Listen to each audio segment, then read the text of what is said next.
Hey there, and welcome to this explainer on core SAP's S/4HANA financial settings. I'm so glad you're here. Today, I want you to pretend I'm your senior consultant, and together, we're going to construct your very first company code totally from the ground up. Whether you're a brand new hire just getting your bearings or a business user stepping into a major new implementation, getting these foundational elements right is absolutely crucial. Seriously, it dictates the success of your entire financial system. So grab a coffee or a notepad because we're going to build this right the first time. Okay, so let's quickly lay out our blueprint. We've got 4 essential construction phases to tackle today to get you up to best practices. First up, the variant principle. Then we'll set the clocks with fiscal year variants. Third, we handle the money by configuring currency types. And finally, we'll build our translation layer with exchange rates. Let's get right into it. All right, phase 1, the blueprint. Think of this first step like drawing up a master architectural plan that you can apply to dozens of different buildings. It saves you time, enforces consistency, and stops you from making the same repetitive errors all over the place. Now, in SAP, you're going to hear the word variant thrown around constantly. To cut through the system jargon, a variant is really just a shared property template. It's a clever method used to assign common, standardized properties to one or more business objects. Think about it. Instead of manually configuring the exact same rules 50 times for 50 different company codes, you define the rules exactly once in a variant. Then, you just hand that variant out to whichever company codes need it. It makes maintaining your enterprise infinitely easier. It all comes down to a super simple 3-step method. Step 1, you define the variant itself, essentially giving it a name. Step 2, you define the specific values and rules inside that variant. And step 3, you assign the variant to your relevant objects, like your shiny new company codes. You're going to use this exact define, assign dance for all sorts of things, field statuses, posting periods, and, as we'll see in a second, fiscal years. Moving right along to phase 2, the clocks. Let's see how we build out our foundation by establishing exactly how we track time. Because, let's be honest, in accounting, if you don't know exactly when a transaction happened, you can't report on it accurately.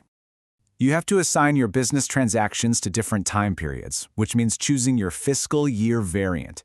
You're basically choosing between a standard calendar year or a non-calendar year. A calendar year is a breeze. It's just 12 posting periods that match January through December perfectly. But a non-calendar year, that is highly customized. Say your financial year runs from April to March. Well, since January, February, and March actually belong to the previous calendar year, the system requires a -1 year indicator just to keep the chronological math straight. Let's actually picture this chronologically. You've got your normal posting periods, 1 through 12. But check out the end of the timeline. You can define up to 4 additional periods, numbered 13 through 16. Why on earth would you need those?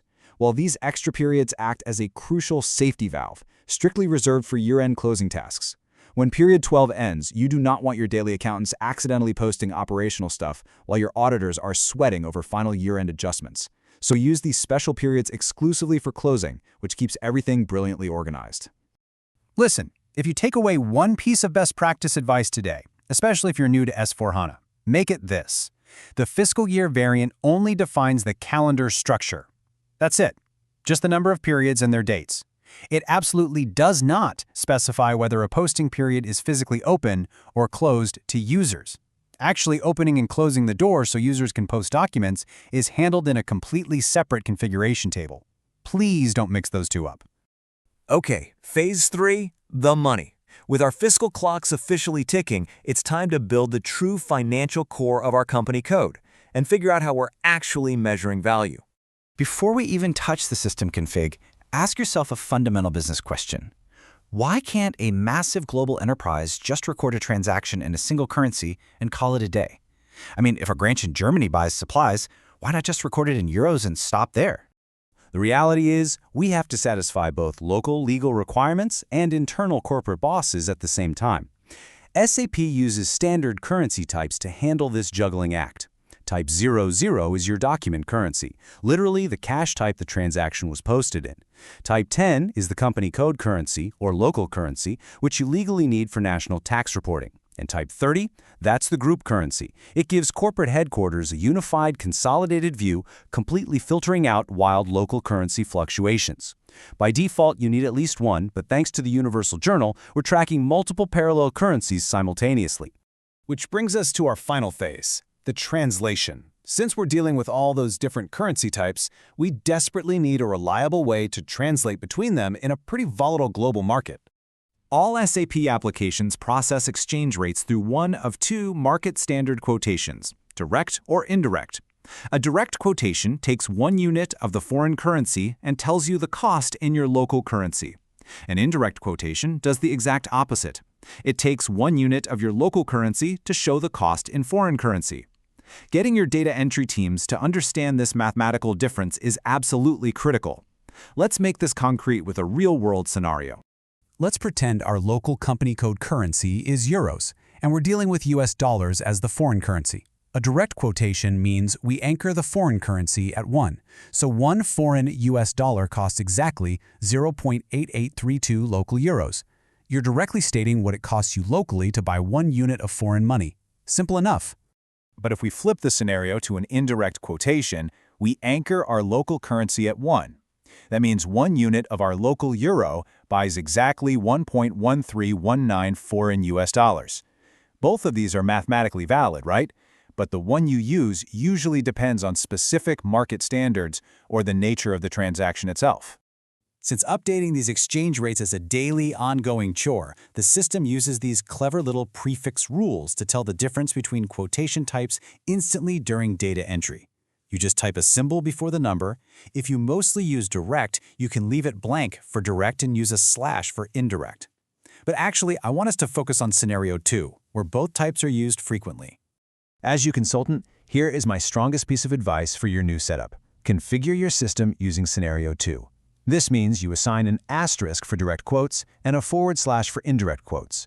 And here's the genius part. This setup outright rejects any exchange rate entered without a prefix. By forcing your users to physically type a symbol, you force them to actually stop and think about which quotation they're using. It literally stops massive blind data entry errors in their tracks. And there we have it. By mastering the 3-step variant principle, setting up those robust fiscal clocks with special closing periods, locking in your core currency types, and bulletproofing your exchange rates with smart prefix rules, you've done it. You have successfully built the architectural foundation of your new SAP company code. You aren't just guessing anymore, you've implemented true consultant-level best practices. So this rock-solid foundation perfectly sets the stage for advanced operations. It kind of leaves you wondering, now that your core is this robust, just how powerful are these settings going to be once you fully activate the parallel currency features of the Universal Journal? How is that going to totally transform your global reporting? Definitely something to chew on as you continue your S/4HANA journey. Thanks so much for joining me for this explainer, and I'll see you next time.